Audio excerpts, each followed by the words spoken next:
America, my name is Osei-Frimpong, and we are here at Broderick Flanagan's studio doing the Black Athenians. So we're going to learn a lot about politics. We're going to learn a lot. We're going to try to build a black middle class today. And I think I'm going to tell you a fascinating story about your Democratic Party and how last week we discussed how the Georgia Bulldogs can beat 8-0, now 9-0, yet black people still be broke. And today we're going to talk about how it's possible that the Democrats can win, and would you believe black people are still going to be broke? Unless we do a political intervention. The political intervention we spoke about last week was about how to get some of the money generated from Georgia football into black communities. And the political intervention we're going to do today, it's going to concern a little bit of political education and what the Democrats can do with respect to political education. And it's going to talk a lot about what black people need to do to get a better quality of Democrat, because the quality of Democrat we are so eager to vote for is a problem for us. But before I do that, give me the opening, Matthew. Cool. To the beach, y'all. Yeah. Sound good to me. Never change the ways for the world or the government. If I was the president, then I would state facts. You leave it up to me, I paint the White House black and it can feature in your front. To the beach, y'all. Yeah. All right, so welcome back. So we're going to talk about Democrats. We're going to talk about Democratic politics. And I'm a big fan of MC Breeze. MC Breed. Yeah. So, first of all, none of this is possible without Broderick Flanagan. Give me a picture of Broderick. It'll be in the folder marked women, whatever. Yeah. Give me a picture. None of this is possible without Broderick Flanagan. He's a local artist, and he's a local artist that you should contract with if you, need anyone to give you, it's a very therapeutic activity for your high-stress corporate retreat. He could come and teach you how to draw cartoons. It's fantastic. He also does art lessons for children and also, like I said, for parties. He does murals around town. And if you have any artistic needs, please, and you support black people and you want to hire black people because, you got to hire black people because that's how black people get jobs, go to Broderick Flanagan. Now, there's a link in the description of this YouTube video for print Broderick did. It's the print that's behind me right now. It's a wonderful print. And if you click on that link, you could support the show by supporting Broderick artwork.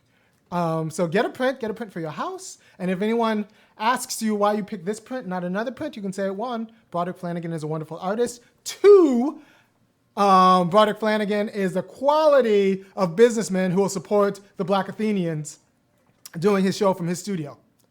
Also, so if you want more information about Broderick Flanagan, this handsome young gentleman, where is he? He is right here. Handsome young gentleman here. Go ahead and just Google Broderick Flanagan Studios, and he's wonderful. He's also very good at connecting corporate interests with black businesses. So you can contact him. If you realize that your plumber, your roofer, your cosmetologist is black, and they really don't need to be, especially if you're in the Athens area. If your friend is going through a wedding and they're thinking, who's going to do the hair and makeup for all of the bridesmaids? I could either use, my friend Tiffany, who's fine, but Tiffany's also doing fine. Or we could throw that money to the black community, and we're going to talk about why the black community needs that money and why actually you probably should. And you can talk to Broderick. He'll hook you up with black businesses in town. And he works in the Athens community. He's also willing to travel for the right price, but he has, in general, reasonable rates. Thank you. So now we're going to talk about the Democrats, how they can win, but we lose. Yet we vote for them. It's all very complicated. It's all very, very, very complicated. First, give me we'll talk about nationwide, and then we'll go globally. Locally. So nationwide, Democrats can win and we can lose.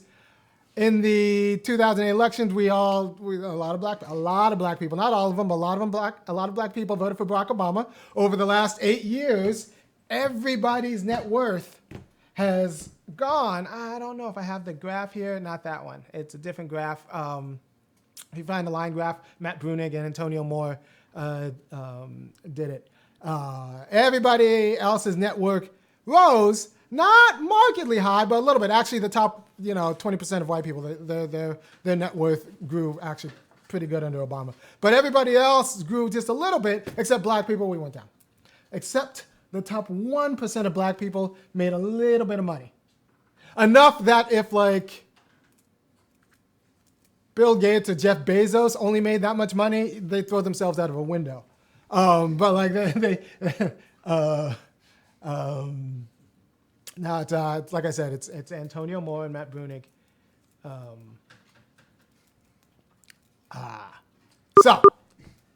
So Democrats in general can win, yet we still lose. Or we don't win. And that's a problem.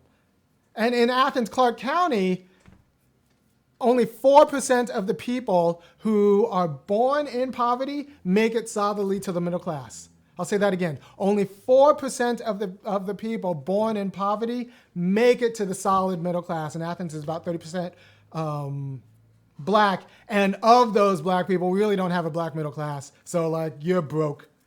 If you're black in Athens, you're not doing so hot.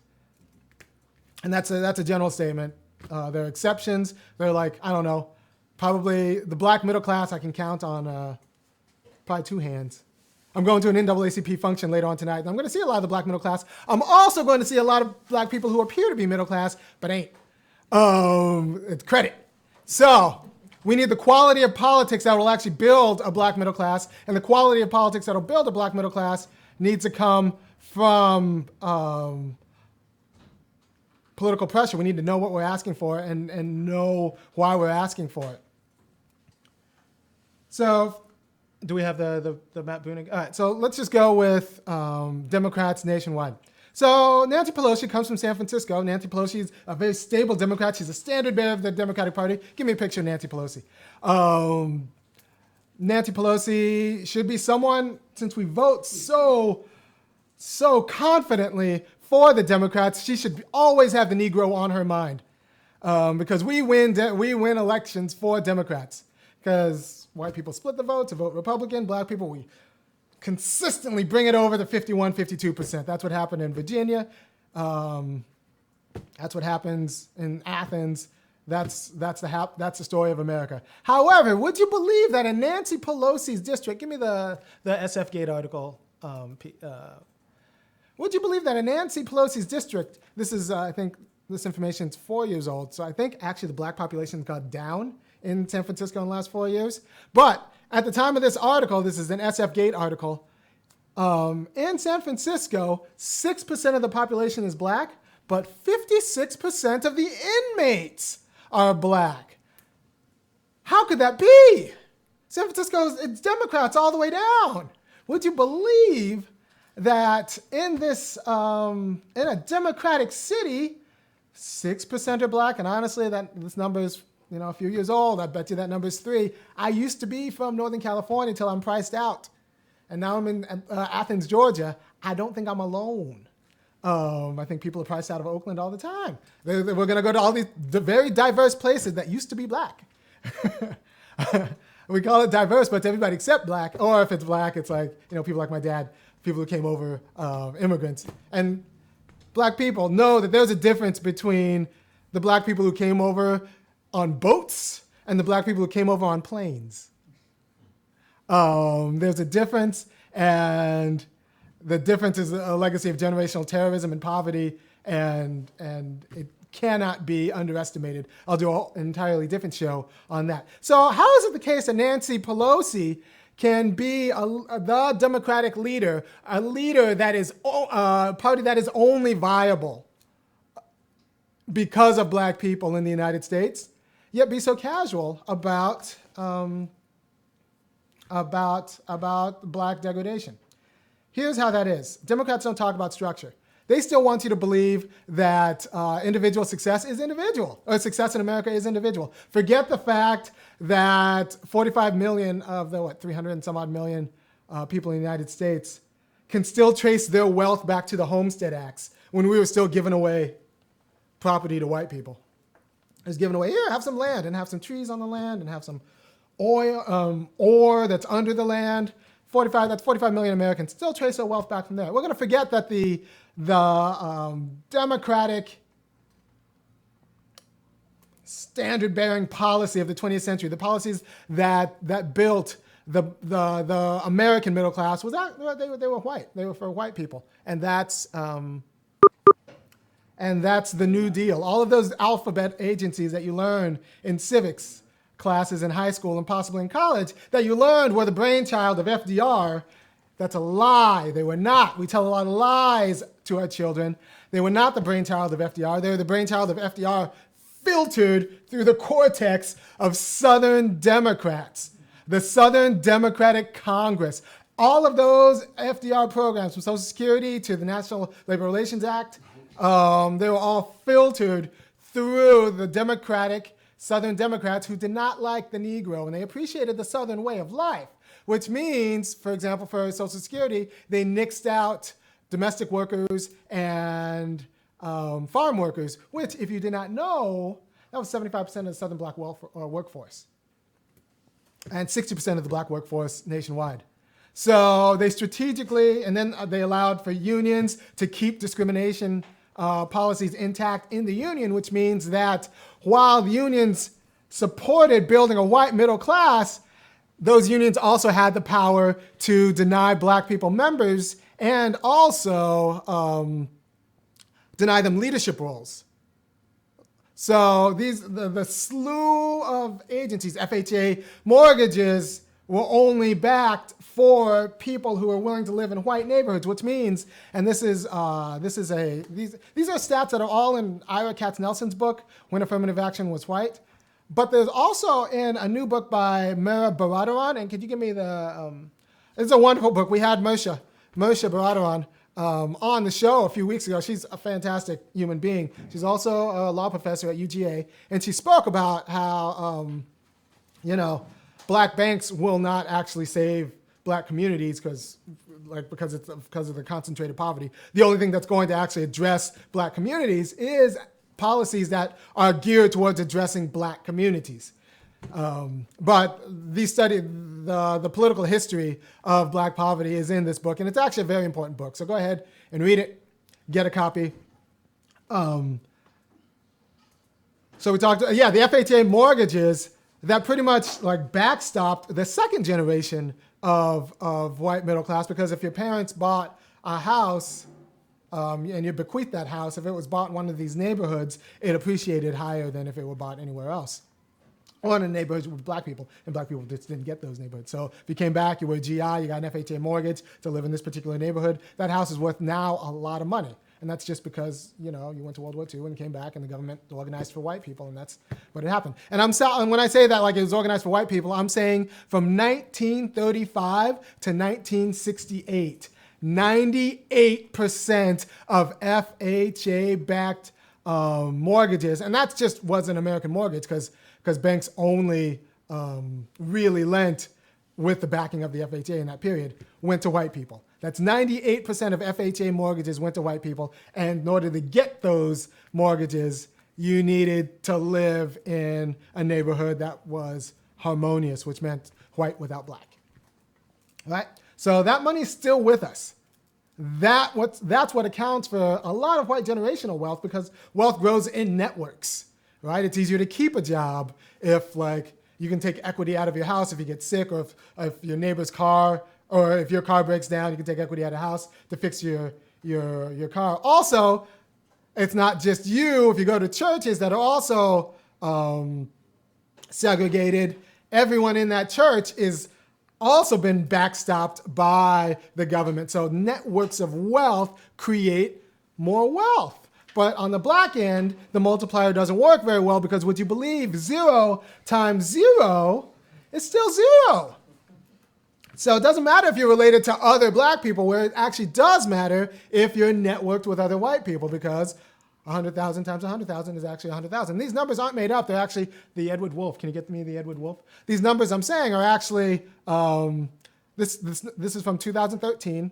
The median white family is worth, actually it's 116. I put 100,000 on this slide, but the median white family is worth $116,000. And that doesn't mean every white family is worth $116,000. That means the middle white family. That means there are as many above as there are below.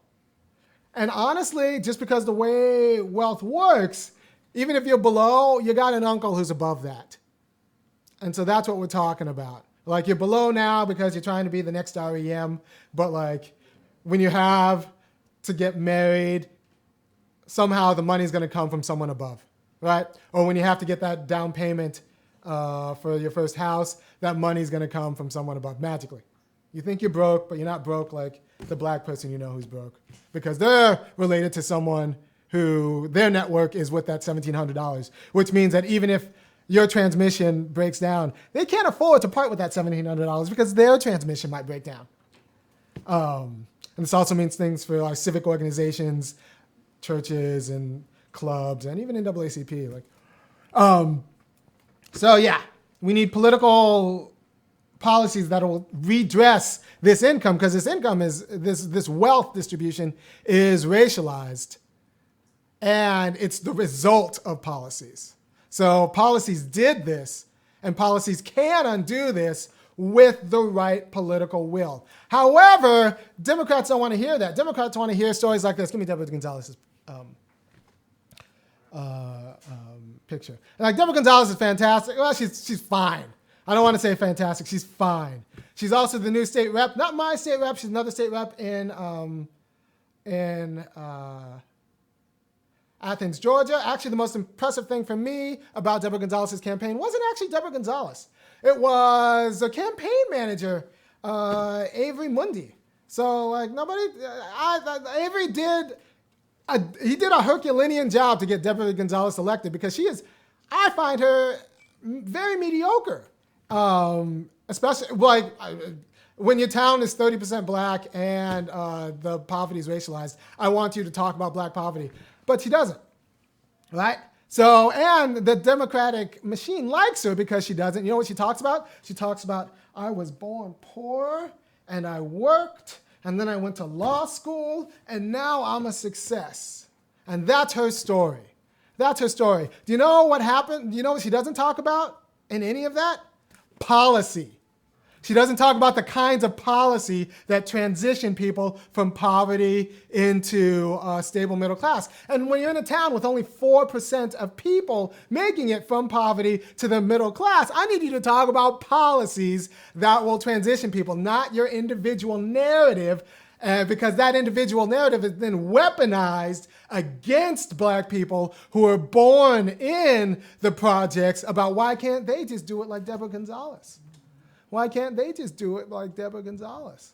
If Deborah Gonzalez can do it, then like, you should be able to do that. She could have addressed that. She could have neutered that by listing the string of policies that undergirded her secondary education, that undergirded her college education, that undergirded her law school education, why she doesn't have loans. Maybe she got her first few, she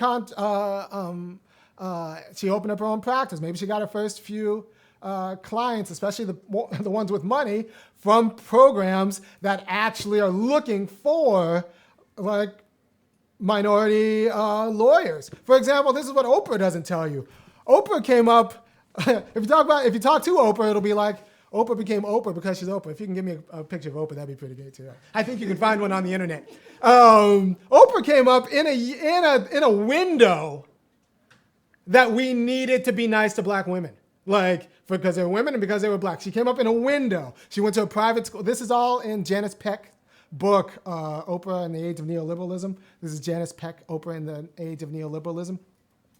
But Oprah, she got a scholarship to go to a really nice high school because that high school was looking for minorities. And you're seen as a twofer. What's it? Oh yeah. I don't know what picture of Oprah he's going to put up. I do not. I can't do everything. So Matthew, the wonderful intern who's doing her. Oh, she found the book. Good. He found the book. Good. So this book actually details the rise of Oprah and the policies that allowed Oprah to become who she is.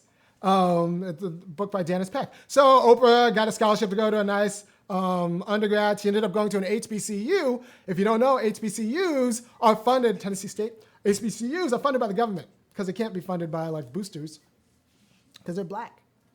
And like discretionary income that we talked before. So HBCUs funded by the government. And then when she was at the government, the FCC was getting pressure for local affiliates to make interns and give jobs to black people and women. And when they look at Oprah, they're like, whoa, she's a twofer. Oprah admits this. Sometimes. Not on the air, but if you corner her and ask her a specific question, she admits this. So the FCC was pressuring people and to give her the internship. And then the FCC was also pressuring the affiliates, the national affiliates that you need to find black people. And you need to find women. So all right, so give me Sally Jessy Raphael, and if I can find a black woman, that's great, because then I don't have to look for more black people. I can just do this one. And so Oprah's talented, but also she's talented with the backstop of federal pressure and actually civil rights pressure that put her on televisions in all over the United States, right? So you get pressure to find, because they didn't have to be an Oprah. There didn't have to be an Oprah. Without that pressure, you'll just get more Donahues. Donahue's fine, but without that pressure, you'll get Geraldo. She was the result of policy. And then when she got on, she pitched herself as being the result of The Secret. And that's a problem. And that's a very popular narrative. You come to be who you are as on the backs of civil rights policy and people who marched and were bitten by dogs. But when you get there, it's because of your hard work. It's because of your individual acumen. And that's a story liberals love, especially the political class on top. They love it. They love it. The pantsuit crowd loves it. Because they don't actually want to talk about policy, because for reasons we don't talk about policies. Now I'll go into those reasons. All right, so here are the reasons why the pantsuit crowd doesn't talk about policy, and I say the pantsuit crowd for a very good reason, because I saw, and there's a picture. There's a Norma Ray. Give me, and it's in the. You can either find it online, but it's on the USB. It should be in one of the files probably in Broderick's file. So I saw Norma Ray recently. It's actually a very good movie. In my mind, I was a union organizer for a bit, so I know of Norma Ray, or the story of the North Carolina mill that was unionized, and one of the big union leaders was Norma Ray. And then I have the picture of Sally Field in my mind of her holding the sign that says union on it, and it's lovely moment. But then I actually saw the movie, and it's actually a pretty good movie. So go out and see Norma Ray if you care about unions, or if you care about what organized labor does, or if you don't know what organized labor does, because the story actually maps out pretty well to Norma Ray. But once again, what the pantsuit crowd doesn't talk about? Would you believe it's organized labor? Because you think of pantsuits as a symbol of gender equality, and even the pussy hats is a symbol of gender equality. It's not a symbol of gender equality. This is a symbol of gender equality. Rosie the Riveter, and that should be in is a symbol of gender equality. The pantsuits, which is also a video of, you can just keep cycling through, should be in that or the women's file. The pantsuits, that's a symbol, that's a class marker. That's a class marker, right? The pantsuits are a class marker. That's not saying we want to be women and we want women's rights. No, that's saying that we want women to be equal to the same men who make their money by oppressing other people. They're not fighting for nannies. They're not fighting for nurses. They're fighting for the people they kind of want to be.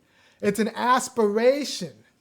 Pantsuits is not like about women's empowerment. It's about a certain class of women's empowerment. And it's not the people who pick up trash, right? They weren't talking about organized labor. There is no organized labor in this crowd. There is no organized labor policy in this crowd. And this is why there is no organized labor policy talked about when,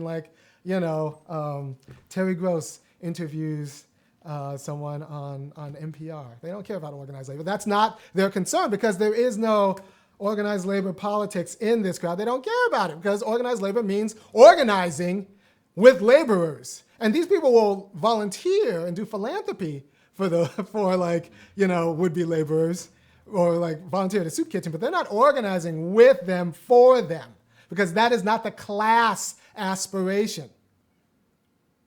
That is not the class. The class aspiration isn't be Norma Ray, isn't be Rosie the Riveter. No, it's be of the class who hires Norma Ray, who hires Rosie the Riveter. And that's a problem because I think a better feminist politics will actually take in the class of the nannies and the care workers and the older care workers and actually figure out how to have a organized we'll have a labor politics that takes these workers seriously, not just as women, but as a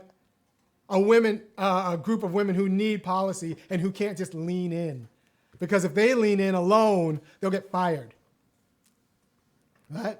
So we need to be honest about the class and the clique aspirations of what passes as the leadership class of the Democratic Party.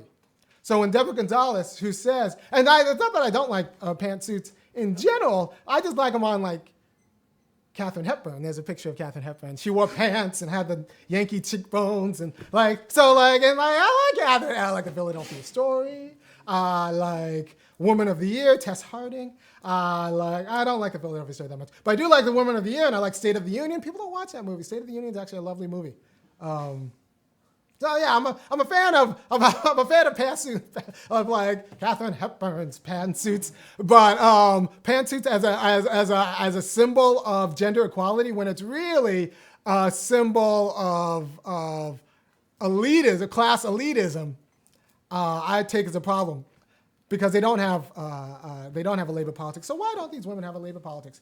Well, the story, and I suggested this three shows ago when I talked about, there might be dangers of white women teachers teaching black boys, is that the modern notion of modern gender notions are actually colonial artifacts, right? The modern notion genders are actually colonial artifacts. And so that allowed men to be civilizers, with force, and that allows women to be civilized based on moral authority that comes from being innocent of the political world and the industrial world. So the moral authority of women was imputed as a natural quality that's based on their innocence from the political world and the industrial world, and they were later understood as civilizers and fought. They fought for rights as women to be civilizers along men, and in order to be civilizers, you need savages, right? And that's us, right? So that's the colonial gender division of labor that was fought for by women in the 17th and 18th century because they didn't want to be less than white men, so they had to fight for the right. We could be civilizers just like men, and also the colonial project will be better because of us, because when we go over, we'll take care of the schools, and we'll take care of the domestic servants, and we'll actually be the agents of civilization alongside our men. Men will be in charge of law and order, women will be in charge of moral education, and that's the genesis of modern gender relations and the gender division of labor that had to be interrupted during the World War II because so many men, U.S. men, were fighting in the war. We needed like a propaganda campaign, and that's where Rosie the Riveter comes in. It was part of the propaganda campaign to get over the notion that we spent so much time putting in that women didn't do industrial work. They're like, no, women did industrial work too. So that's where you got Rosie the Riveter. Notice Rosie the Riveter still has mascara on and like all of the conventional markers of like delicate and refinement of women. But it was never, it was an intervention because we needed women doing industrial work. And then after the intervention, you get Donna Reed. And saying like, okay, go back. But it turns out that once you get a taste of the work, it gets complicated. So that was a quick run through of how the division of labor, of how like, how the notions of gender have a class affect that includes a lower class, and it includes putting an arm's length, a distance between yourself and politics and yourself and industrial work. That's in the gender. Now, women started fighting to be in politics. However, it was still on the model of civilizers. Put a woman in charge, and people will be more civil. Although anybody who's had women bosses know that they're just as bad. They're just as bad, especially white women bosses, just as bad. And black people, how many people we got watching at home? About 100? 100? Can you put this on the Facebook? Oh, by the way, people, share this to your social networks, your Facebook, your Twitter, because we're going to do a lot of work here. We're going to do a lot of work.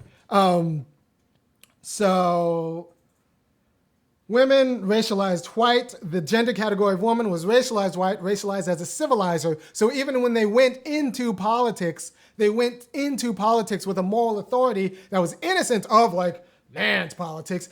But we'll go into politics as civilizers, and we'll go into the professional world as civilizers, as nonprofit execs. We'll go in the world as, and that is how like masculinized and patriarchal the Republican Party became what it was. And women in the Democratic Party saying we're progressive, yet we retain the class marker as civilizers that's innocent of like, labor. So like if there's hope in the Democratic Party in its leadership, it's going to be with labor organizers, like women labor organizers who actually do labor. I'm not talking about Randy Weingarten. I have problems with Randy. I'm talking about Roseanne DeMuro, the nurses organizer. She's awesome. I don't have a picture with Roseanne, but I might do a whole show on Roseanne about how she's the hope of white lady Democratic politics. Roseanne DeMuro knows her job. She also knows labor politics, and she also knows Democratic politics. So Roseanne DeMuro, yeah,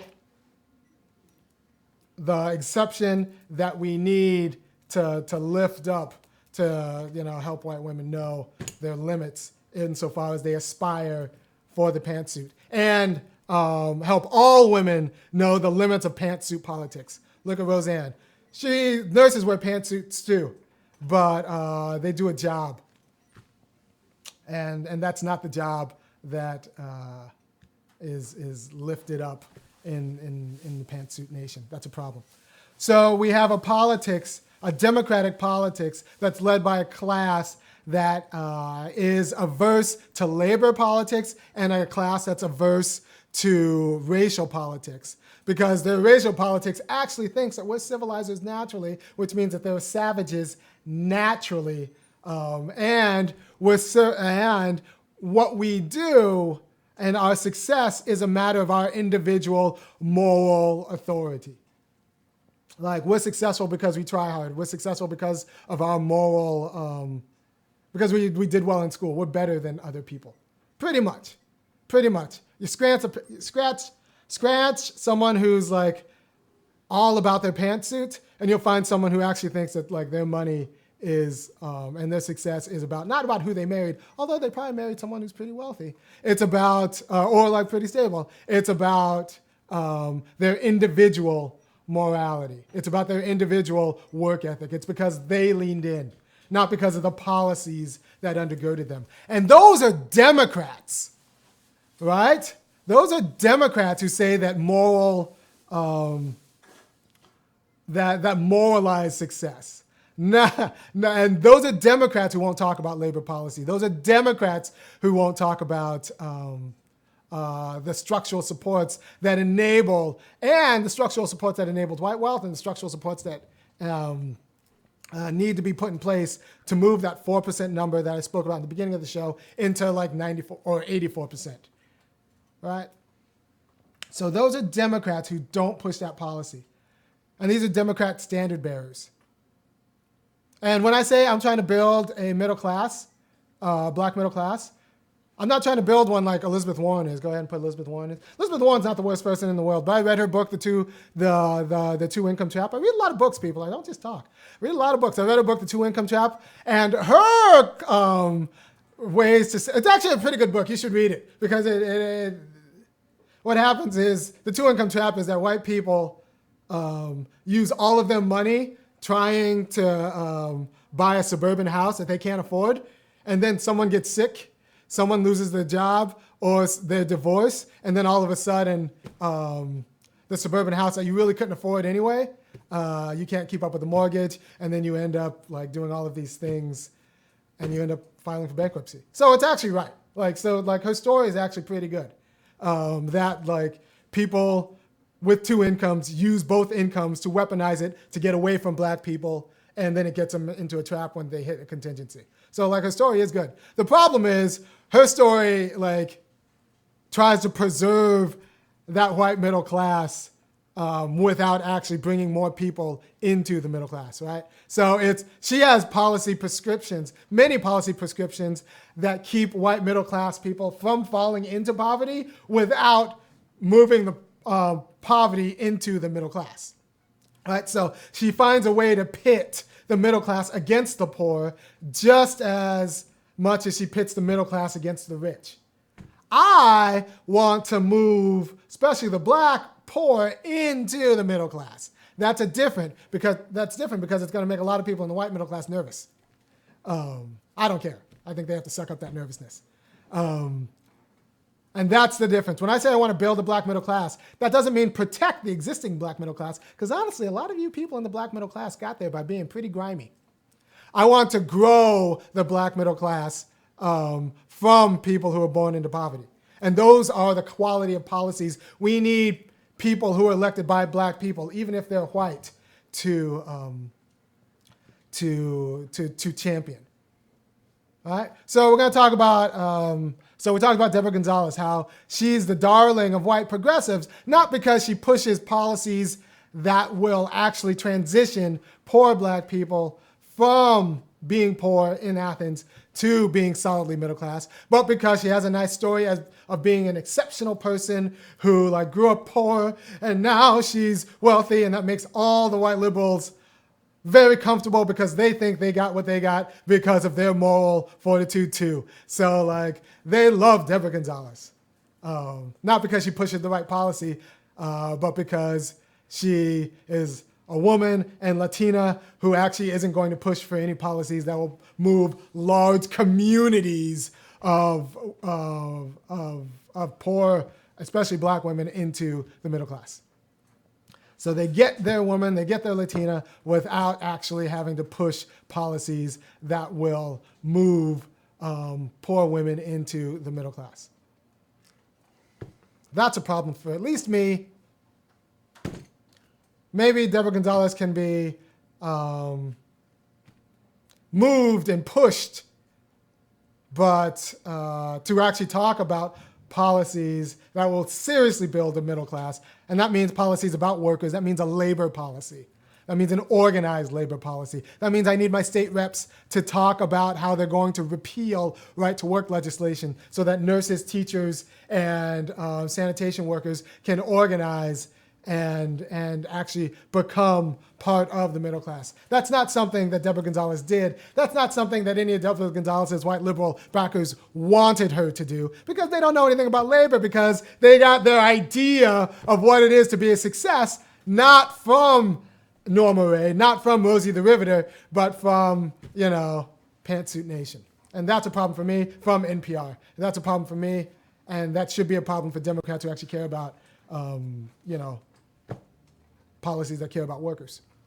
Now we talked about Spencer, we talked about Deborah. Now we're going to talk about Jonathan Wallace. Seems like a nice kid. Once again, nice kid. Won a race. I voted for him. And now I'm going to tell me what I need him to do for me. I voted for Jonathan Wallace in 119. He's a state rep, 119. Nice kid.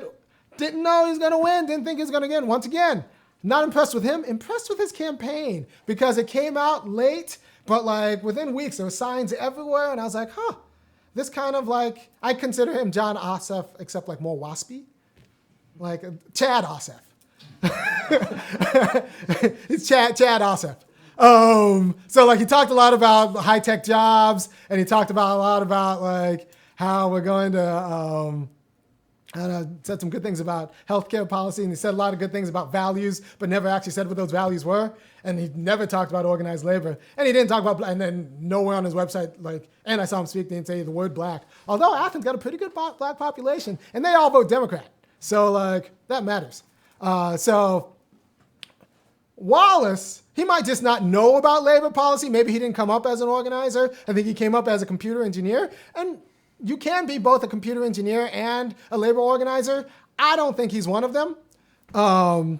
But I need him to start talking about organized labor. I need him to start talking about repealing the right to work status. I need him to talk about how, look, employees and employers, there's an asymmetry in power. So in order to balance that asymmetry in power, we need or to protect workers and give incentives for workers to organize without being vulnerable, right? So I need him to talk like that. He didn't talk about that in his campaign, but he's young. I'm going to give him a chance. I voted for him.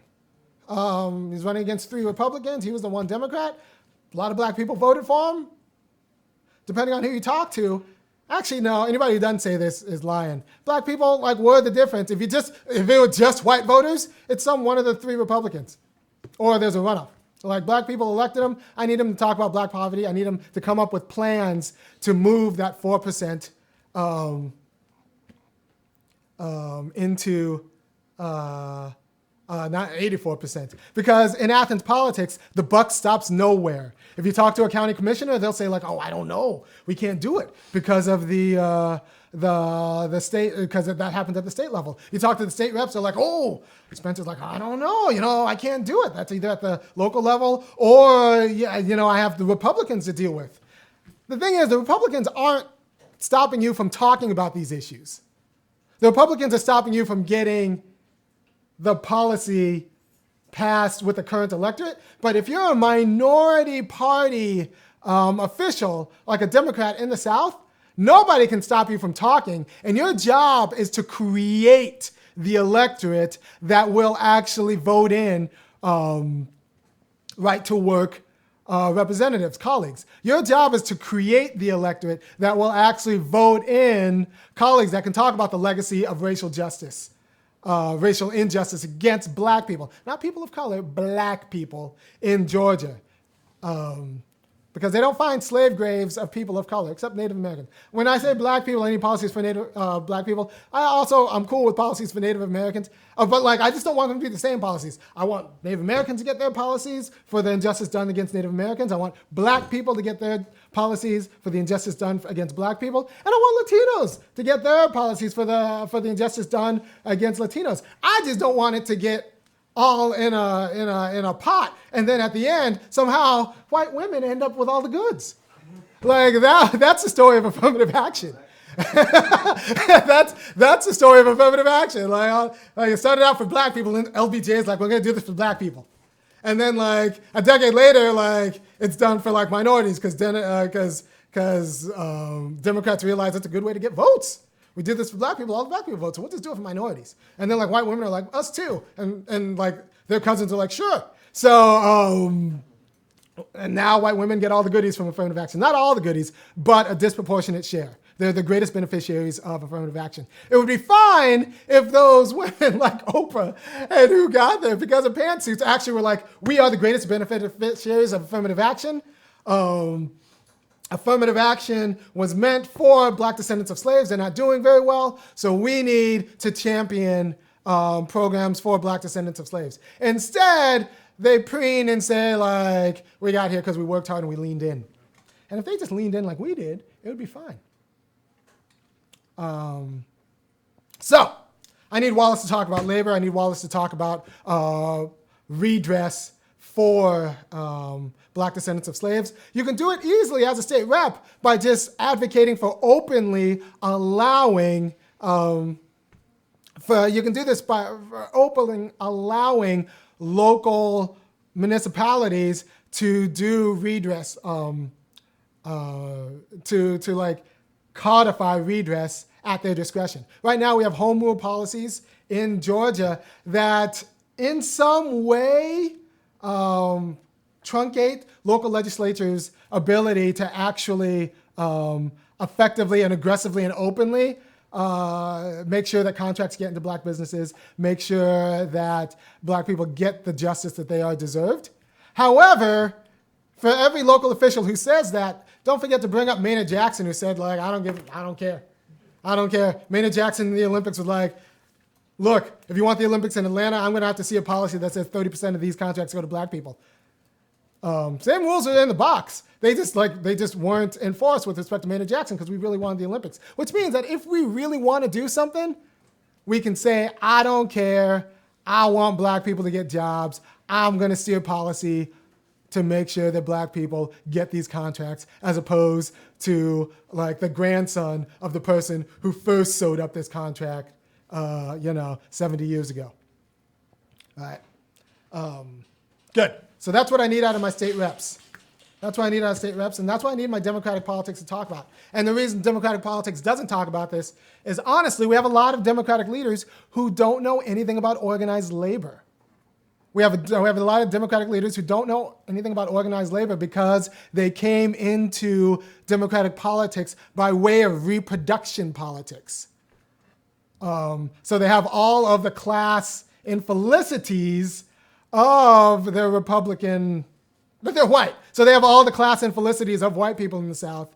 But if they came in it through like the notion that they're civilizers, which is also a classed notion, because in order to be civilizers, you need a savage population, and you need to somehow be like better than them. Or through reproductive politics, they never saw Norma Ray. They don't know about Rosie the Riveter. Or if they know, they don't identify with them. They don't aspire to be them. We need democratic leaders who aspire to be Norma Ray, not democratic leaders who aspire to be Sheryl Sandberg. That is the problem. Not democratic leaders who aspire to, and we need a media that says like, look, real women are like Norma Ray. Real women are not like even Hillary Clinton, unless they want to be like Cruella de Vil, or like we just need to nakedly talk about pantsuits as a form of suit, right? Pantsuits as a form of suit. We had Democrats who said like, I want to be a white collar Democrat. If they aspired to be white collar Democrats in suits as guys, we'd say like, no, you shouldn't be leading the party. We don't want the party to be led by like white collar Democrats. That shouldn't be our class aspiration. But somehow when it's done by women, it's okay as a class aspiration. So Matthew, put the phone number up. I think we got the phones working. I'm not sure. It's still an aspect, maybe by 2018. We're going to try again today.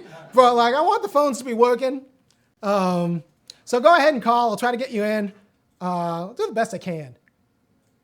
Is that your number, Matthew? Yeah. Oh, good. So yeah, I think the phones might actually be working. So go ahead and call and get this in. And tweet this to your friends. Share this on Facebook. I'm telling black people, or I'm telling everybody, I'm telling Democrats.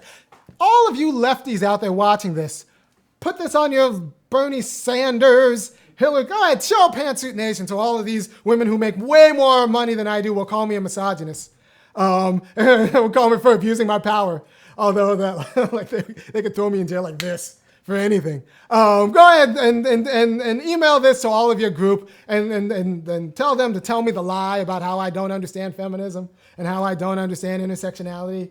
Although I've read a lot of books on all of these things. Go ahead, email that out to them. Share it on Facebook, all your groups, all the groups who might like it, all the groups who might not like it, all the groups who wonder why Democrats can't win in the South. Because I'm telling you why they can't. They don't have a labor politics, they don't have a race politics, and they depend on poor black people who are both labored and race to elect them. And then when they win, they talk about high-tech jobs without talking about how you're going to force. You need to force. It's not just about educating black people to fit. You need to force companies to hire us. Because if you don't do that, you're just pointing your finger at the victim. You're just blaming the victim for a moral failure as opposed to a systemic problem.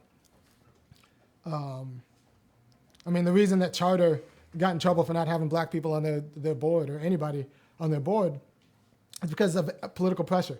I think they might have a diversity officer now. They still don't have black people on their board. And honestly, when they don't have black people on their board, you can't be surprised. Would you believe there is, I don't know if Byron Allen got it, but there is either one or none black-owned media that's carried by Charter. Can't get a channel. The funky academic can't get a channel. I think that's a problem. I want a channel. Maybe I want a channel doing political news. Or I want to be able to like get on someone else's channel. But Byron Allen, one of the 4 black people with money in the United States, who doesn't carry a ball, says we need, couldn't get a channel on Charter. And he's like, yeah, because like they don't give 100% black-owned people channels. You might get one like BET, but BET is owned by Viacom. And Viacom ain't us. Which means that like if I try to do this on Viacom, somehow I'll be not very good fit for their advertisers. And I find that to be a problem. Do we have? All right, so call in and let's get this conversation going. I'm about to open up the microphone to the studio audience because now we have a studio audience, which is exciting for me. Exciting. The camera's down for the studio audience. The camera's down. Oh yeah, it needs to be plugged in. If you could plug it in real quick, that'd be fine. I find a way. So what I'm trying to tell you now is Democrats, we need to get our Democrats who are supposed to represent black people to actually push the policies that will do better for black people. And those policies include a labor policy, and those policies include a racial justice policy. The Democrats we elect right now, including Nancy Pelosi, don't talk about labor and they don't talk about race. If you talk to Athens politicians, even Athens Democrats, they'll say like, no. This is the official line because I've gotten it from many different people. So I know that like there's a script that they're all following in order to keep their job. No, Athens doesn't have a race problem. It has a poverty problem. Athens doesn't have a race problem. It doesn't have a poverty problem. As if white poverty and black poverty are the same poverty. You go to Nellie B, the housing project. You don't find white poverty. White poverty is in an apartment or a house that was bankrolled by their parents. That's white poverty. White poverty is I make $9 an hour because I want to be in a band, and I'm still on my parents' health care. That's white poverty in Athens.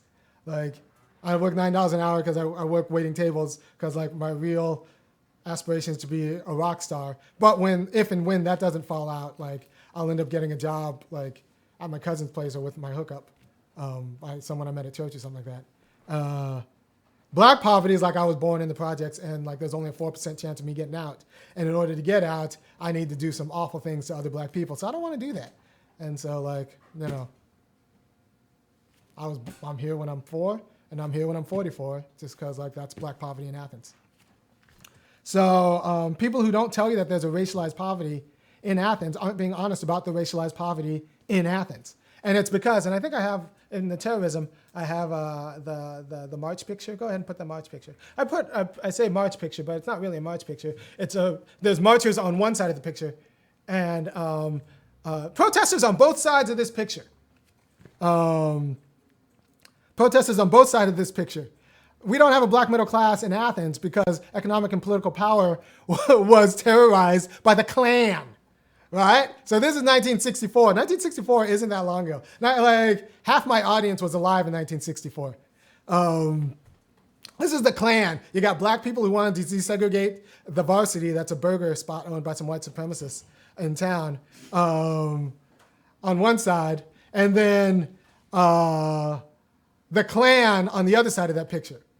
And if you think that the children of those Klan members or the Klan members themselves are not in positions of authority and power, not sitting on the Chamber of Commerce, are not like organizing politically, like I don't know what to tell you. They are, and they're still not great friends of the Negro, and they're still not advocating for racial justice. So like that's why that's the origin of black poverty. That's not the origin of white poverty.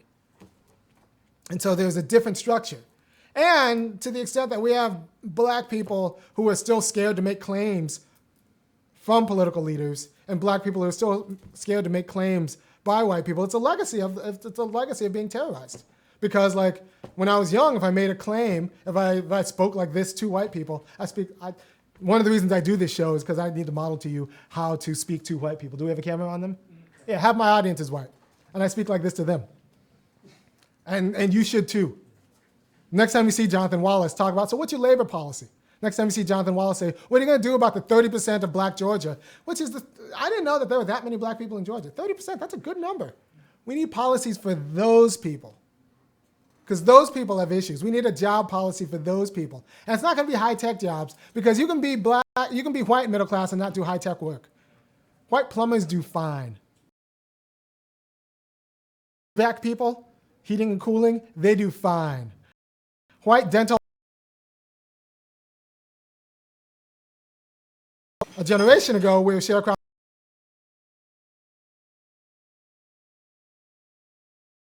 Don't have the capital for capital requirements. In order to get, look, you need $1 million policy to be a contractor on some of these public bids. You need $1 million insurance policy. Like, that means you need to let someone let you hold, $100,000. Black people, you got that? Can I just want you to let me hold it. Just hold it. I don't need to use it. Just let me hold it for a while. Black people, you don't have people like that. Your white friends actually do. They do have friends like that. They're not like throwing around $100,000, but like if you're a white contractor and you got the right like look and you're tall enough, like, and you say like, oh, I got a good business idea. I just need, when you go to your church and you say like, I just need you to let me hold $100,000 because I got a good business idea and I can give it back once I get the contract. But like, in order to qualify for the insurance, I need to show a bank statement with $100,000 with it. Yeah, you know what? The money kind of shows up. The money kind of shows up from parents who believe like, you know what, that kid has a good head on his shoulders. I remember teaching him in Sunday school and he's fine. And like my kids are doing fine. Now that they're out of college, I have some extra money. I can let them hold $10K for me. And like, I can also talk to my other friends who will let them hold $10K. And before you know it, the white contractor has the capital requirement to bid for the contract. And you know what they do after they bid for the contract? I have go back to the terrorism video. Terrorism folder. I have a picture of a bunch of contractors in the meeting. Yeah. That one? The contractor picture, not that one. Yeah. Just so you see the back of their heads. Yeah. So once they actually become contractors, you know what they do? They go right to the planning commission and get their government contract. Give me the picture. Yeah. Those are your contractors, the good people who were able to hold $100,000 in order to bid for the contract, and now they're going to get the contract to go to the planning commission. And then when they go to the planning commission, you know what they see? They see friends. Give me the picture of the planning commission. They see friends. And when I say they see friends, this is the Athens Clarke County Planning Commission. You remember, the town is 30% black. This is the Athens Clarke County Planning Commission. Right? They see friends. And you know what those friends do? They're like, well, we got to give this contract to somebody. I'm going to give it to one of these nice young people in the audience who also happens to go to church with my cousin. And that is how you grow white wealth politically. And you know who didn't talk about any of this? Spencer Fry, Deborah Gonzalez, or Jonathan Wallace. are 3 Democrats who were elected to be state reps, right? And so you talk to local commissioners, they'll say like, well, you know, our hands are tied. Not Maynard Jackson's hands somehow, magically, but our hands are tied as local officials by the state constitution. Then you talk to the state reps about this, and they talk about everything else. they talk about everything else. So do we have any callers? Give me the caller. All right, caller, I hope we can get you in.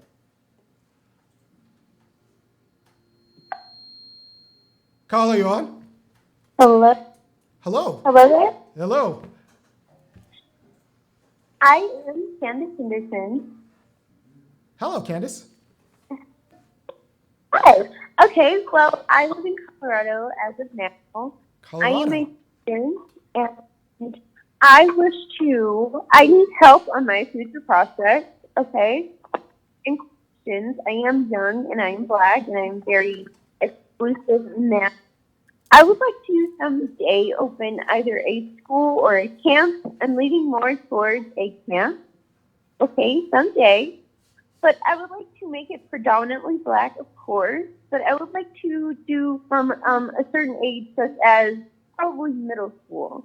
So to get into that process, what do you think that I need to do for the best Black teachers that I could get to move them into time such as? Well, we didn't get a lot, and I think we're having some internet issues. I think there are 2 things. Camp. I'm sorry, we're going to get we're trying. We're calling, Candace. We got some tech things, but like at a camp, was it camp? Yeah, camp or A camp or a school, right? So a lot of my people are in school and want an Afro school. The problem is, and that's why I hope you were going for camp instead of school. The problem is Black people go to public school. There are lots of problems, but like the most, like 90, I think it was 94%, 93%, I think, go to like regular public schools, non-charter. The percentage of Black homeschoolers is less than 1%. So anyone who says like, oh, you know, Black people, you just need to homeschool your kids. No, it's not a serious solution for Black people. Black people go to public schools. So we need to get our agenda into public schools and get our curriculum to be America's curriculum. And you know who did that? It's a great segue to the next video. You know who did that? White people. They did it. They did it. They got their curriculum into the public school curriculum. So give me the UDC video. It's a video that's it's in the new stuff. So it's either in Broderick or Women's. Check Broderick first. Now check Women's if you don't see it.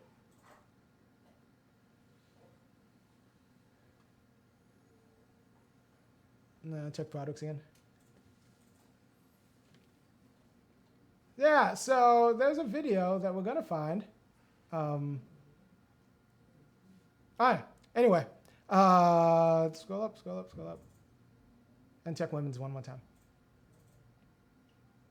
All right, so anyway, the UDC, the United Daughters of the Confederacy, spent the first half of the 20th century making sure that white people felt good about themselves with respect to the Civil War. Like, they did it. They're the reasons we have all of these Confederate monuments. They also did a really good job lobbying school boards and local legislatures and state legislatures to make sure that the right kind of textbooks were admitted. And this stood for decades. And these textbooks said that slavery was not the cause of the Civil War, states' rights was, and that people like Robert E. Lee were conscripted into pretty much fighting for the Civil War. He's actually a good man. He just happened to fight for the Civil War. He was conscripted into. Like I say a lot of nonviolent protests. So like, it's not like he like didn't was opted out. It's like there's a way that you can be non-compliant or non-cooperative. Like Gandhi would have said like, oh, you just opt out. We're not in. Okay. Our internet's coming. Yeah, we're not in right now. Let me just check this real quick.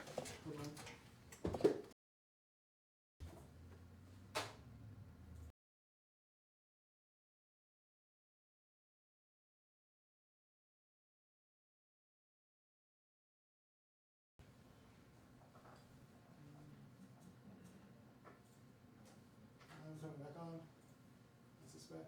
Yeah, you agree. Ah, agree.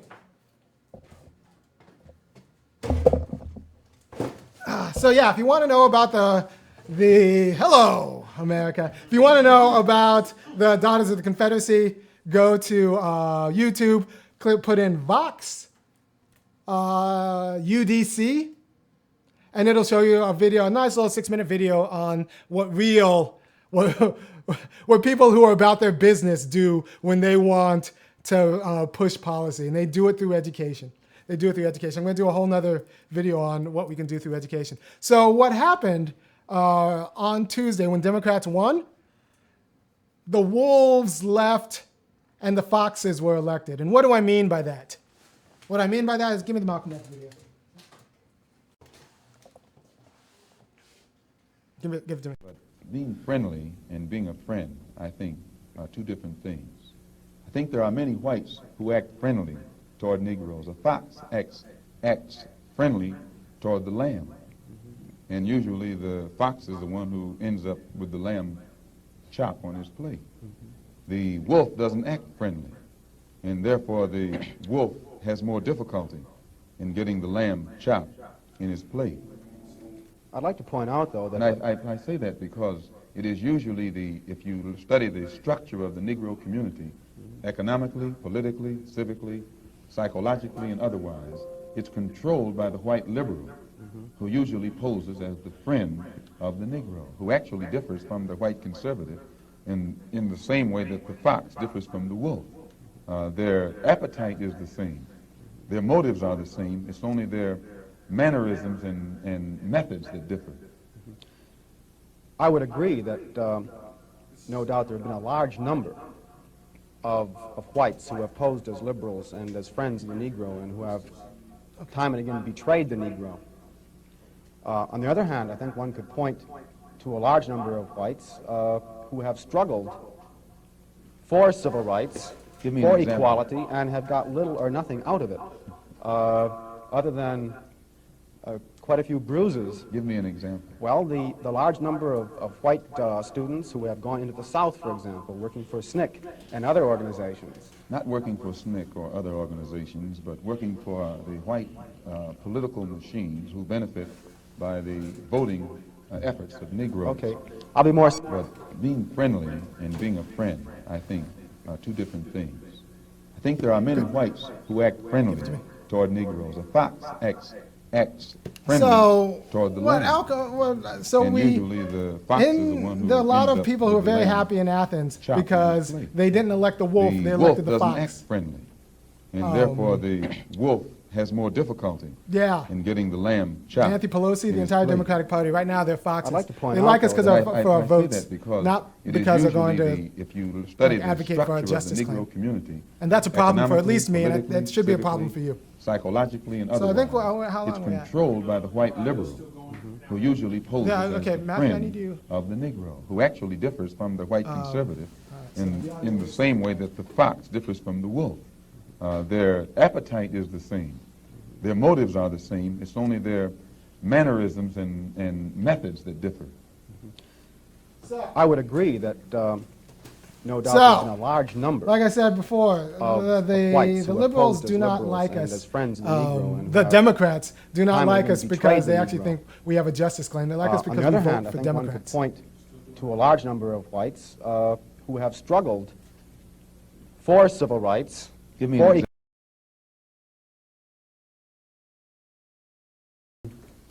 an quite a few bruises.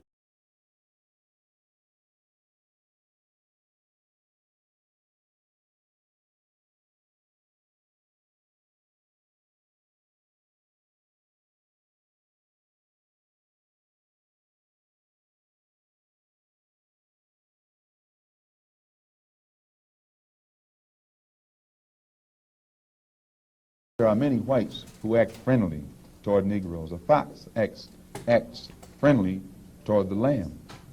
And usually the fox is the one who ends up with the lamb chop on his plate. The wolf doesn't act friendly, and therefore the wolf has more difficulty in getting the lamb chop in his plate. I'd like to point out, though, that... And I say that because it is usually You basically knowing my ideology, basically you knowing me knowing yours, you can support some of our programs. Is that what you're saying? Why not? And you believe in programs like the Breakfast for Children program and free health clinics? Right on, brothers? We believe they're good things. Uh-huh. As a focal point to organize their mothers and fathers. Uh-huh. Peace. Mm-hmm. There's no educational program here? That's come out of social action thing. You know, you set that up, brother. I mean, we can't put everything on one piece of paper. What about this bank? Credit union? Mm-hmm. Credit union. Credit union, my brother. Is a bank. Are you hip to credit unions? It is a bank. Yeah, you go and borrow money? Thank you. Yeah, it's a bank. We're out. See you next week, same time.